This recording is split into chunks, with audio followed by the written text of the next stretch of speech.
Hi, I'm Dave Kelly from Advocare for PCN on their Health and Wellness segment. Today we're going to talk about inflammation and the effect that food choices have on your body. Basically, inflammation is your body's response to stress, injury, and toxins. Today we're going to focus on the toxin part of it and what we put in our body and how that affects it. The three things to basically avoid to decrease that inflammation in your body, the joint aches you might have, a little bit of indigestion you might have, say after you eat or a few hours after you eat, or maybe when you go to bed, or that bloated feeling you get after a meal. There are some foods to avoid that will help decrease that over time. And these are basically coffee, dairy, and wheat. Now, a lot of people think, well, I love my wheat, I love my white bread, I love my spaghetti, I love coffee, and I love to have a glass of milk. Well, there's a lot of different choices out there that can substitute for that.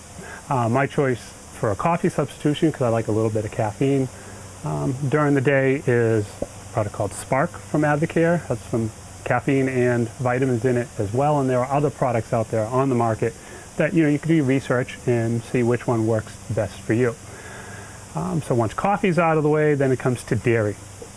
Dairy I like to substitute. I use coconut milk. There's a few different ones out there as well. There's vanilla, there's plain, this one's by So Delicious, there's Silk, many different kinds. You can get them at health food stores and Stop and Shop. Also, there's almond milk, which is also a good substitute. I'm allergic to almonds, so I can't drink that. The next is wheat, and it's basically anything that's white. White bread, white pasta, and even whole wheat breads and such. The big thing these days is gluten and its effect on the body, and the wheat that we're drinking today isn't really the same as the wheat they were eating 1,000 years ago, 100 years ago, or even the wheat that was 40 years ago, especially with a lot of the GMO, the genetically alterations of food. The gluten isn't made up the same as it was, so our bodies don't digest it the same way. And there's plenty of gluten-free products out there on the market for that.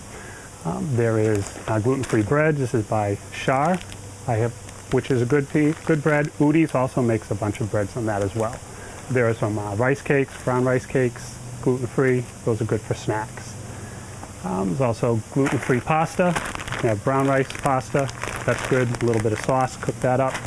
And quinoa, which is a grain. Substitute that for your white rice, say. There's also quinoa-made pasta, which is also very good.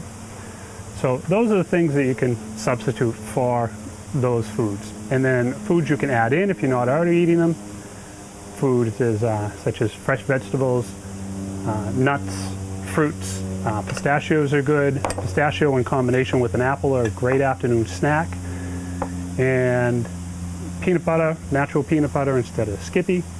That's also a good substitution with this. Cooking with olive oil and using olive oil on your salads as well.